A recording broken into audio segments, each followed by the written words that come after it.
Hello, all. It is Friday night, and we are backstage at the world famous Grand Ole Opry. And tonight is a special celebration. I have my friends here, the Oak Ridge Boys, Jeannie Seely, Jimmy Fortune, and we're going to talk a little bit about the upcoming Country Music 2022 cruise next January. I mean, I don't know about you guys, but I am so excited. But first thing I want to ask you, how did it feel to be out there on the Opry stage live tonight for a sold out crowd? Well, it always feels good to play the Opry. I mean, this is the Grand Ole Opry, and when you play here, it is more special probably than anywhere else you could play. And it was a great night tonight. The people were there. Everybody did a great job. Old Jimmy over there sang his tail off as he always does. Miss Seely, look at her. She's a legend. And here we are up there having a good time singing our songs. And it's always an honor to be there, and it's an honor to be here with you. Thank you very My much. first Jim. time on the Opry was about 38 years ago to the day with the Statler Brothers. The first time I walked out on that stage out there. And I tell you, it was a thrill then, and every time I hit that stage, it's even more of a thrill. So I'm just thankful to be able to be out there and still doing it. Jeannie, the Opry's kind of your second home, isn't Oh, it? absolutely. It's my second home. I'm going on my 54th year as a member here. It'll be in September, it'll be 54 years. Ah, Jeannie, and, salute. and I'll tell you Amazing. what, it is just as exciting every time I walk in here.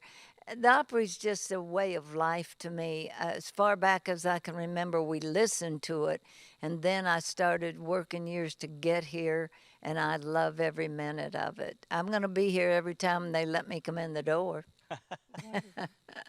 And guys, how long have y'all been Opry members now? And what did it mean to get that invitation and accept that honor? I remember standing up backstage and someone asked me, you guys have done just about everything. Is there anything that you haven't done that's on your bucket list? And I said, well, we're not members of the Grand Ole Opry and we're not members of the Hall of Fame. I said, those are two things that if they were to ever happen, I think that I would be very, very happy. And not long after that, this whole place got flooded. And shortly after they reopened this great place out here, we were asked. And who was hosting that particular segment of the Opry? The one and the only, right over there. Something real quick I wanted to throw in. One of the young artists was on the Opry talking about this was their 50th appearance at the Opry. And they turned around and asked me how many appearances I'd made. And I said, I have no idea. So Amy Graham went to the computer and it came up. It's 2,200 and some. But the problem is I was here 30 years before they had computers. So, Oh, my God. Wow. yeah, Wow. kind That's of a awesome. record maybe. One of the things that I love about the cruise, and I'm sure you guys do too, is that the Opry is a very special part of it. You know, we have the Grand Ole Opry at sea, and Opry Dan and Gina Keltner, do Q&As. There's so many ways that for people that maybe have never stepped foot here in the Opry House, they get to experience a part of the Grand Ole Opry on the cruise. So talk a little bit about how you've participated in those kind of events over the years and how the Opry at sea, what that means. I tried to beat Johnny Lee and his team in Family Feud, and I would have too if he hadn't cheated. You have to watch him. He's a scoundrel, No, I wanted to mention too. It's, of course, the music is always fabulous, but there are so many things going on the cruise, like the games, and I don't know what all you guys Well, participated there's so much in. music that's happening. There's music all the time, and there's something going on that even we can partake. We can go and see somebody, our friend. I can go Yeah. see the Oak Ridge Boys, or I can go see Jeannie Seely, or I can, get out there and see anybody I want to and hang out. And it's, the fans are so great. I mean, they're gracious to us. I mean, even I like to get out of my cabin, walk around and stuff, and just Yeah. I love people anyway. I'm out there getting out with them, and they're so kind, but they're also gracious about our time that we have. They're like, oh, we don't want to bother you, but which is really cool. I really love that. I know years ago we didn't do any cruises, and then before we had even turned some down, not the country music cruise, but a few of those kind of things, because we figured, man, oh man, being stuck out on a boat with all these people for days and days, I don't know if that's going to be fun at all. And it turned out that that I was wrong about that. Yeah. Because it is tons of fun, man. Everybody's so sweet and nice. They're so glad to see you, and quite frankly, you're glad to see them. And we're singing to them. And you mentioned the Grand Ole Opry at sea. Well, they actually make the stage like the Opry in the big showroom, and the set is all the Grand Ole Opry. And we put on a couple of Opry shows as if we were right out here. And it seems like people just love that, man. They love it. It's just a great addition to the country music cruise. It is, and I love the Opry trivia. I mean, because I have been coming backstage at the Opry since I moved here in the '80s. I mean, oh, Jeannie, I mean, like, I can't pass the dressing room that used to be with Mr. Acuff's without thinking about him and Minnie, and I'm sure you probably feel the same way, you know. And Well, they've been I gone am for so years. I'm sorry. I'm so honored that I get to occupy the Minnie Pearl tribute dressing room now. And Pete Fisher did that. He said, "You're one of the few here that really knew Minnie. So if you like the dressing room, you should be here." I talk to her quite often before I go on stage. I know. Share with our audience a little bit about what it was like, you know, back in those days when Mr. Acuff was holding court there in his dressing room and Minnie was telling jokes before she went out on the stage and entertained the masses. Well, it was so fun, and I just had a routine. I'd go from one dressing room to the other. I usually would, when I first got to the Opry House, I would put my stuff in my dressing room, go straight to Jimmy Dickens' dressing room, because love Jimmy Dickens, and he just set the pace for the night, you know. And then Jimmy C. Newman always had to. We compared Cajun talk and Pennsylvania Dutch. That got interesting too, you know. So one night I went by Bill Anderson's dressing room here not long ago, and after we chit-chatted, Bill said, "What can I do for you?" And I said, "Nothing. I just came in because I still can." And I treasure these guys so very much. I mean, just to have this Opry family. As I like to tell everybody, it's not just performing on the stage that means so much about the Opry, it's the family. And that includes all the staff and the security people. It takes every one of us to make this happen. Like they let me share Jeannie's room with her tonight, so I kind of walked in on her while she was dressed. I'm sorry, Jeannie, I didn't. Yeah, well, that's one of my surprises for the night. Oh my goodness. Well, we're working on a song. We'll tell them that's what That's right. we're We're writing doing. songs together. We're There writing you go. songs. Well, you know, Jeannie talks about it being a family. I've heard all of us say at one time or another that after that night when little Jimmy Dickens came out dressed as William Lee Golden and then told us we were about to be invited to join the Grand Ole Opry, it's like for years and years before that, way back into our earliest days, we've always played the Opry when asked, when invited, just like a lot of the kids do now, right? You come down here and you sing on the Opry and you go, "Wow, man, I just sang on the Grand Ole Opry." And when people say, "Well, what's the difference in being a member?" It's kind of like, to me, you know, if you have somebody over for dinner a bunch of times and on that last night you say, "Unpack your bags, you're staying tonight." Wow. That's what it felt like to us. Good way to put it. And a it's great a way to hug put it. where they never let go. Yeah, it felt like family right after that. I mean, we always loved everybody. We're all friends, but now it's family. Yeah. Right. It is different. It is. You know, Jimmy, you mentioned writing songs. I wanted to find out, you know, this has been such a crazy year for everybody with the pandemic and being off the road. What have y'all been up to? I know what you guys have been up to. That Front Porch Singing album that's coming out. I'm so excited. So kind of start with the Oaks. Talk about the new record. Working with Dave Cobb again. You want to talk about the new album back there? Well, it's an amazing experience. Just working with Dave Cobb, you can spend all night talking about how special that is. You know, anybody that knows anything about the music business here in Nashville right now, you know, Dave Cobb he's very much in demand, and the fact that he would even be willing to produce the Oak Ridge Boys is a tremendous honor for us. And he came to see one of our Christmas shows last year, the year before last. In our Christmas shows, we have a segment that we call the rocking chair segment. And on that segment, the four Oak Ridge Boys sit in Cracker Barrel rocking chairs, and we take turns talking. Each man talks about childhood Christmas memories, what Christmas means to us, and we sing songs in between each man talking. And it's a very down-home feeling kind of a segment. Dave Cobb saw that in our Christmas show, and he said, "Wow, we've got to record an album that captures this kind of a feeling." And so that's what we did. 4 guys just gathering on our front porch, just singing, harmonizing. And we came up with some great material, some old songs kind of redone in a more modern day style, some brand new country songs written by writers that worked with Dave Cobb. And it really turned out very, very special. It's released on June 11th, or as I've heard Joe say, it's dropped on June 11th. and there's actually, you can download 2 of the songs right now. Everywhere you can download music on the internet, there's 2 singles that are out that you can download. So it turned out very well, and once again, you would not expect anything less working with Dave Cobb. Oh, Dave's amazing. And one of the things that I love about the record is there's great new songs like Love, Light, and Healing. Oh, Life is Beautiful. I mean, things that are going to take their place among the Oaks' biggest hits over the decades. Great new material. And also some wonderful songs that we've loved for decades. Richard, hearing you do Red River Valley, whoa, that gives me chills. I mean, great stuff.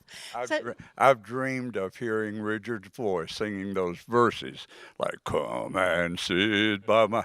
I've just dreamed of that for years. I've tried to get us to record it for probably 5 or 6 of the last albums. It just didn't fit, but on this one, it did fit.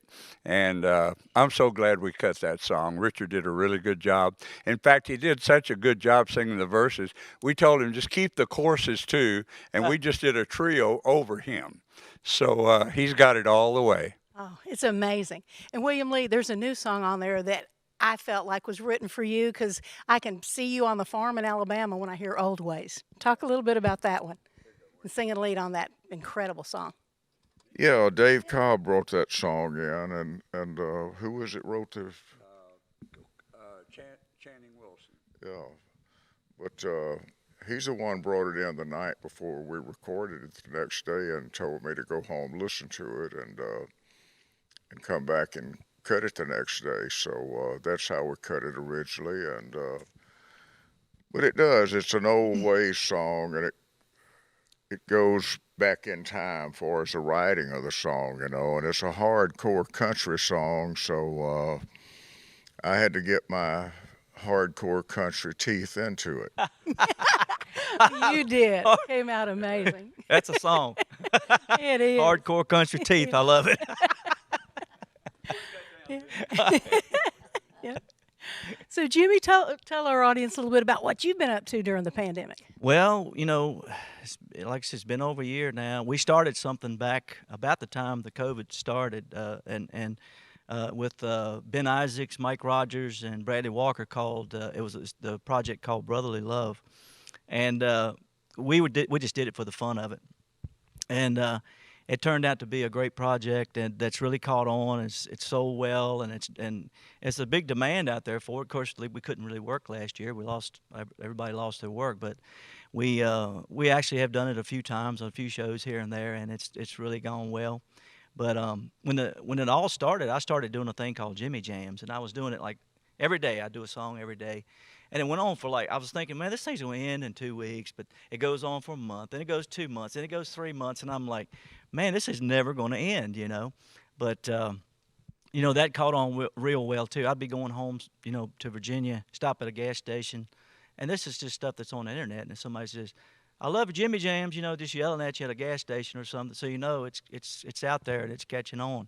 But we've been writing some, and I built a bridge outside of my house from my house to my next door neighbor's house, and we call it the COVID Bridge. So anyway, it's just stuff around the house that we got done, and I did enjoy getting to spend time at home. So it had some good things about it. Got to see a family, that we haven't been around, a lot, and just spend time with each other and things like that. So there was some good that came out of it. But boy, I got tired real quick. I want to get back on the road. I got tired of myself, and I know my wife got tired of me too. So. Now, Jeannie, how have you been spending the pandemic? Well, I got to do some promotion on an album that Don Cusick had produced an album on me, and about the time we dropped that album, see, I'm catching up, everything shut down.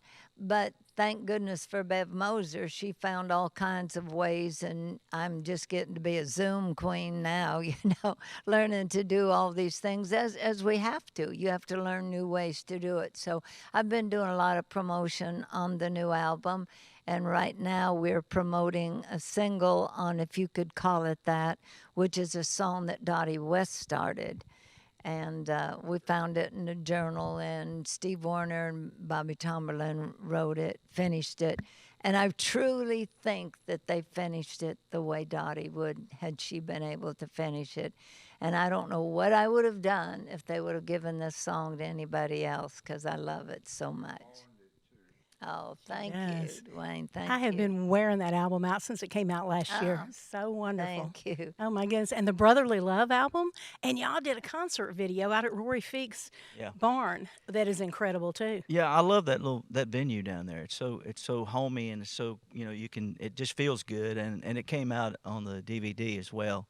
But singing with those guys, and it being called Brotherly Love, and with all the things that were going on in the country this past year, the Brotherly Love thing just really caught on, because when they look at it, just like with the Oaks, when you see them sing, you look at them, and they're looking at each other, they love each other, they've been with each other for so long, and it's genuinely brotherly love. And when people see that, it's like a magnet, and they're drawn to it, and people wanted that this past year, and they still want it. And so that's why, we keep doing what we're doing, because if it makes people smile and brings a little laughter, a little bit of joy to their hearts, then they're going to be itching to see it. And they're already itching to see it. People can't wait for us to get back on the road and do these shows. They can't wait. That's so true. And I don't know about y'all, but I can't wait to get back on that boat. Yeah, that's going It to be is fun. so much fun. Jeannie, I love the way you have on your anchor sweater. You are dressed and ready. But he was talking about brotherly love, and real quick, I want to talk about a little sisterly love and how happy that I have been this last year that Rhonda Vincent has become my new little sister at the Grand Ole Opry. I have watched her since she was a kid in the Sally Mountain family, and I remember one time they came in the Opry, and I thought, look at this young girl. I mean, she stands up, she walks up there. She takes command of the stage, and you know how I like that. So I just watched her all this time. I'm so thrilled to have Rhonda in the Opry family, and also I'm thrilled for my other little sister, Carly Pierce, doing so well. Yeah. I've followed her since she worked in the shows at Dollywood. So Oh, yeah. there's a little sisterly love working. Got to have that too. sisterly Yeah. love. That's right. What is the thing that you're most looking forward to? Because there's so many different activities on the ship. You've been part of the vow renewal ceremony, you and your husband, Gene, and there's just so many different things. And I'm hoping that you will step up and give Johnny Lee a run for his money on the Family I'm gonna Feud. try, yeah. There were a couple of calls there, Of course, Johnny, he gets a little, he runs around that scooter, and I think he has an advantage because when he runs over me, it's not always an accident. I don't care what he tells you.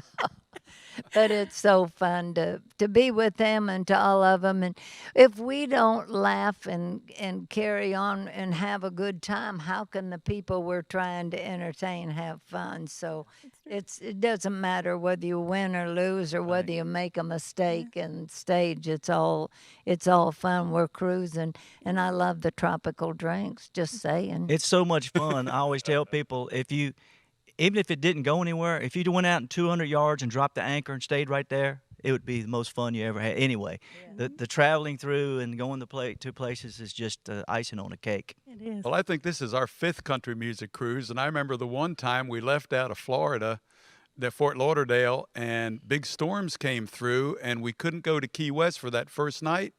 So we just passed on by Key West, and we were at sea for 3 days to prove what you're saying. Yeah. And nobody cared. Nobody Well, cared. we're not stopping nowhere. We're just at sea. We were like the Navy all of a sudden. I didn't realize we'd signed up to join the Navy. We're out there for 3 straight days at sea, and nobody cared. There was so much music and so much fun. And one of my favorites, of course, is the food. Oh, I mean, the great restaurants, great food all the time. No one will ever starve to death on a cruise ship. Oh. that is true. One of my favorite memories is you running around on the Lido deck at midnight with more pizza than I thought a man could carry. I probably ate it all too. Yeah. You know, and it was time for us to wrap up. But I got to say, one of the things that I love is seeing the artists support each other on the cruise. Like we sat next to Daly and Vincent during one of your shows, and Jamie just had tears in his eyes. He's like, they look up to you guys so much. And so, you know, everybody, like at the end of the night, Tim Atwood will be down there playing the piano, and people will come by and sing. And yeah, it's such a wonderful time. And I want to thank each of you for taking time to do this interview tonight and, Thank you, Deb. and entertaining the people and creating more memories here backstage at the Opry. Thank you, ma'am. Thank you so much. And we hope to see you next January, the Country Music Cruise 2022. Good night.